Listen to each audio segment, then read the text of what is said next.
नमस्कार दोस्तों, आप देख रहे हैं हॉरर हाई। तो चलिए आज की कहानी की शुरुआत करते हैं। ये घटना आज से 20 साल पहले की है। उस समय फ़ोन बहुत कम ही लोगों के पास हुआ करता था और लोग ज़्यादा देर तक बाहर घूमा करते थे। मेरे दिल और दिमाग पर इस घटना ने ऐसी छाप छोड़ी जिसे आज तक मैं निकाल नहीं सका और अपने जीते जी शायद मैं निकाल भी नहीं पाऊंगा।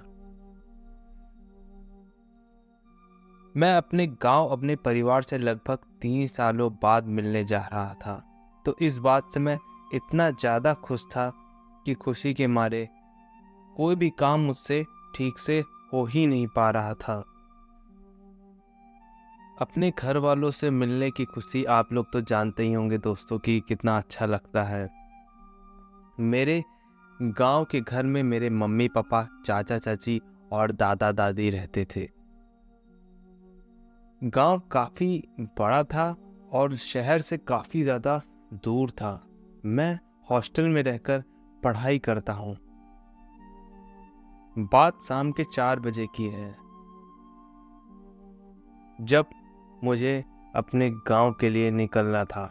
उससे पहले 12 बजे दोपहर को मैंने अपनी सारी पैकिंग स्टार्ट कर दी थी और सारे सामान को रखकर मैं करीब 4 बजे बस स्टॉप पहुंचने वाला था।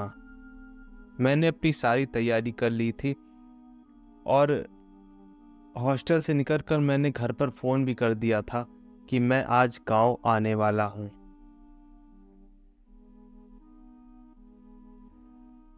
बस पे बैठने के आधे घंटे बाद यानी करीब 4:30 बजे मैं और बस दोनों गांव की तरफ बढ़ने लगे। मौसम ठंड का बहुत ही ज़्यादा था।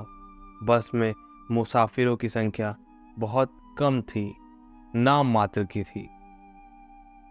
खिड़की से आ रही चल रही ठंडी हवाएं बस के साथ चलते चलते और भी ठंडी लगने लगी थी।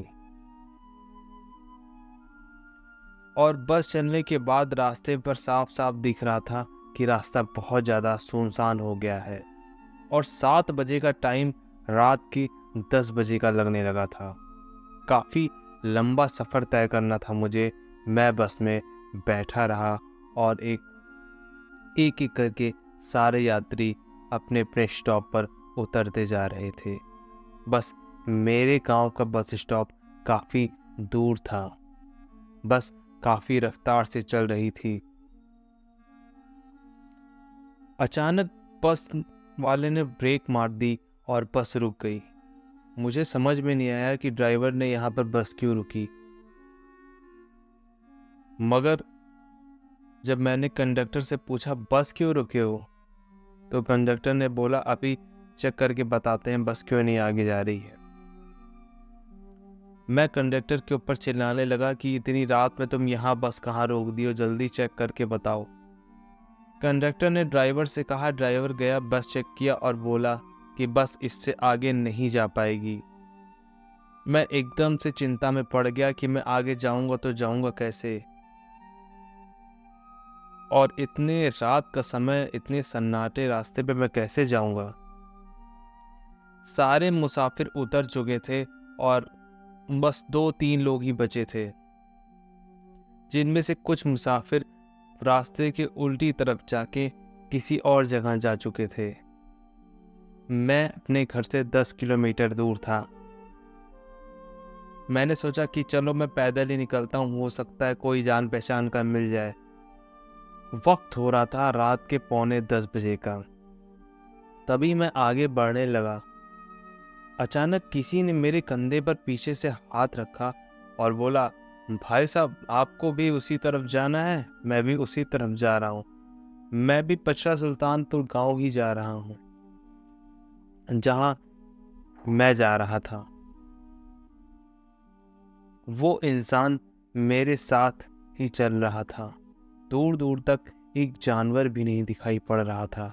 रास्ते के किनारे झाड़ियों से आ रही कीड़ों की आवाज़ में वो माहौल बहुत ज़्यादा खौफनाक लग रहा था। अंधेरा इतना ज़्यादा था कि लग रहा था कि आज कुछ दिख ही नहीं पड़ रहा है। खैर, अभी मैं किसी तरह आगे ही बढ़ रहा था और वो आदमी मेरे पीछे पीछे ही चल रहा था। अचानक कभी वो आदमी मेरे आगे चला जाता, कभी वो आदमी मेरे पीछे जा रहा था। मुझे समझ में नहीं आ रहा था। मैंने उस आदमी से पूछा, आप गांव में कहाँ पर रहते हैं? मैंने आज तक आपको कभी देखा नहीं। उस आदमी ने जवाब दिया। मैंने उस आदमी का जवाब सुनकर मुझे कुछ समझ में नहीं आया। वो बहुत ही अजीब सा उसने जवाब दिया। उसने कहा, आपके गांव के पहले जो शमशान है ना, मैं वहां पर रहता हूँ। मुझे कुछ समझ में नहीं आया। मैंने उससे कहा, शमशान में कोई कैसे कैसे रह सकता है? मैंने उसकी बात पर उतना ध्यान ना देकर मैं आगे बढ़ने लगा।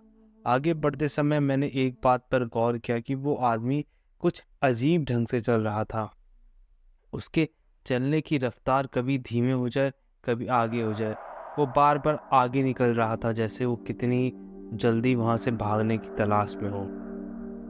लगभग आधा सफर तय करने के बाद वो आदमी रुक गया। तो उसे इस तरह अचानक रुकता हुआ देख मैंने उससे पूछा कि क्या हुआ भैया, आप रुक क्यों गए?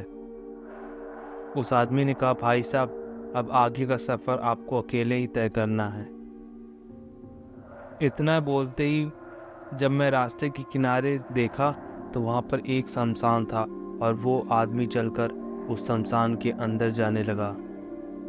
अब मुझे ये देखकर अब थोड़ा थोड़ा सा डर लगने लगा था, क्योंकि रास्ता बहुत ही ज़्यादा सुनसान लग रहा था। मुझे अभी भी अकेले ही घर जाना था। मैं अकेले घर की तरफ बढ़ने लगा। मुझे समझ में नहीं आया कि मैं आगे कैसे जाऊं। मेरा मन कहा कि मैं उस आदमी को एक बार मुड़कर देखूं कि वो आदमी जा कहाँ रहा है। लेकिन जैसे ही मैंने पीछे मुड़ा तो पीछे का नज़ारा देखकर मेरे होश उड़ चुके थे। पीछे कोई आदमी नहीं था। वो आदमी पता नहीं कहाँ गायब हो चुका था। इतनी जल्दी गया तो गया कहाँ? मैं सोचने लगा, दाल में ज़रूर कुछ काला है। मैंने अपने चलने की रफ्तार काफ़ी बढ़ा दी थी। तभी अचानक ज़ोर ज़ोर से किसी के जानवरों की और इंसानों की कहराने की आवाज़ आने लगी, जैसे कोई रो रहा हो। कुत्तों के भौंकने की आवाज़ अब भेड़ियों की आवाज़ में बदल चुकी थी। मैं थोड़ा आगे ही बढ़ा कि मैंने देखा एक आदमी मेरे सामने से आ रहा है और उस आदमी को देखकर मेरे हाथ पांव फूल रहे थे, क्योंकि उसका चेहरा नहीं दिख रहा था।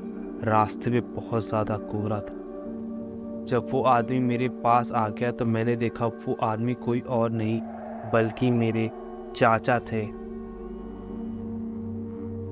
इस सुनसान रास्ते पर चाचा को देखकर मैं चौंक गया और चाचा से कहा, चाचा, आप इतनी रात में यहाँ क्या कर रहे हो? इस पर चाचा ने कहा, बेटा, मैं तुझे लेने आ रहा था। मैंने अपनी आप बीती चाचा को बताई तो चाचा ने कहा, वो आदमी मर चुका है और वो भूत है। आज से कुछ दिनों पहले उस आदमी की एक्सीडेंट में डेथ हो चुकी थी और उस आदमी की आत्मा अभी भी भटकती रहती है। चाचा की ये बात सुनकर मेरा शरीर कांपने लगा, मगर एक बात जब झटके से मुझे ये लगा कि आखिर चाचा को पता कैसे चला कि मैं पैदल आ रहा हूँ। इस पर मैंने अपने मन ही मन में जाकर कहा कि चलो घर पर पहुंचकर चाचा से पूछ लूँगा आराम से। तभी मैं और चाचा घर की तरफ बढ़ने लगे। हम अपने गांव वाले रास्ते पर पहुंचे ही थे कि मैंने देखा कि बहुत ज़्यादा भीड़ लगी हुई है और चाचा ने मुझसे कहा, मोहित, तू आगे चल बेटा, मुझे थोड़ा काम है, मैं करके आता हूँ। चाचा दूसरे रास्ते पर चलते बने। मैं अपने घर के करीब पहुंचा तो मैंने देखा इतने लोग मेरे घर के बाहर बैठे हुए और मुझे समझ में नहीं आया कि इतने लोग मेरे घर के बाहर क्या कर रहे हैं। ये सोचकर मैं हैरान हुआ और भागता हुआ घर के अंदर गया तो घर के अंदर का नज़ारा देखकर मेरे हाथ पैर कांपने लगे। अंदर एक अर्थी सजी हुई थी और उस अर्थी पर कोई और नहीं बल्कि मेरे चाचा लेटे हुए थे। पूछने पर पता चला कि खेत में काम करते वक्त चाचा को किसी जहरीले सांप ने काट लिया था और अभी थोड़ी देर पहले ही उनकी जान चली गई। मुझे समझ में नहीं आया कि जो चाचा मुझे मिले थे वो असली चाचा नहीं बल्कि उनकी आत्मा थी जो सिर्फ मुझे बचाने के लिए आई थी। तो दोस्तों, आज की कहानी यहीं पर समाप्त होती है। अगर कहानी अच्छी लगी हो तो चैनल को ज़रूर सब्सक्राइब करिएगा। मिलते हैं कल एक नई कहानी के साथ। तब तक आप सभी का दिन शुभ हो।